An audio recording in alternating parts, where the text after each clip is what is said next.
Every day on this channel, we go through everything that the president talked about on Truth Social in the last 24 hours. And to start off, let's talk about China because Trump just completed an excellent telephone conversation with President Xi of China. He says, "It was a long and thorough call, where many important subjects were discussed, including trade, military, the April trip that I will be making to China, which I very much look forward to, Taiwan, the war between Russia, Ukraine, the current situation with Iran, the purchase of oil and gas by China from the United States, the consideration by China of the purchase of additional agriculture products, including lifting the soybean count to 20 million tons for the current season. They've committed 25 million tons for the next season, airplane engine deliveries, and numerous other subjects. All very positive. The relationship with China and my personal relationship with President Xi is an extremely good one, and we both realize how important it is to keep it that way. I believe that there will be many positive results achieved over the next 3 years of my presidency having to do with President Xi and the People's Republic of China, President Donald Trump." And the White House says that Trump completed an excellent telephone conversation with President Xi of China on trade, military, and more,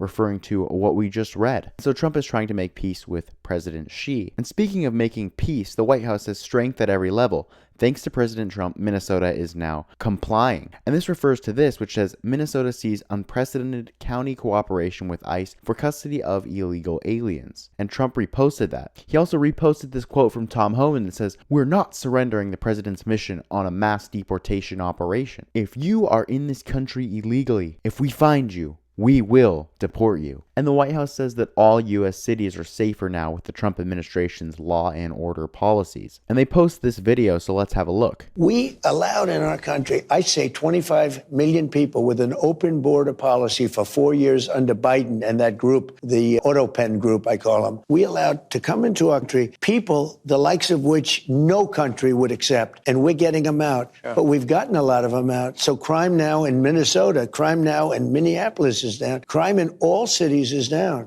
And you know why it's down? It's down because of us. It's down in Chicago by 25%, despite the fact that we are always dealing with these people, and they happen to be Democrats, that don't know anything about crime prevention. And Trump reposted that. And speaking of criminals and people they're keeping out of the country, the White House posts, "This is our why," with this attached video. The suspect is a non-U.S. citizen, we're told, a Venezuelan national. And with his criminal history here in Harris County, the big question is, should he have been out of custody when this tragedy happened?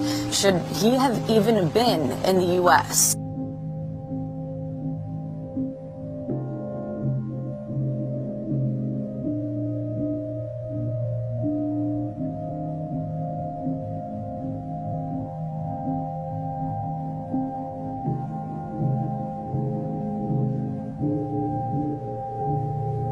And this at the very end says ICE is removing the worst of the worst to prevent tragedies just like this. Again, using that phrase, the worst of the worst, that we've seen a lot on this channel. And Trump honors National Girls and Women in Sports Day. And the White House captions this, "From day one, President Trump has prioritized girls and women in sports. Fairness, safety, and keeping biological men out of women's sports are crucially important to this administration."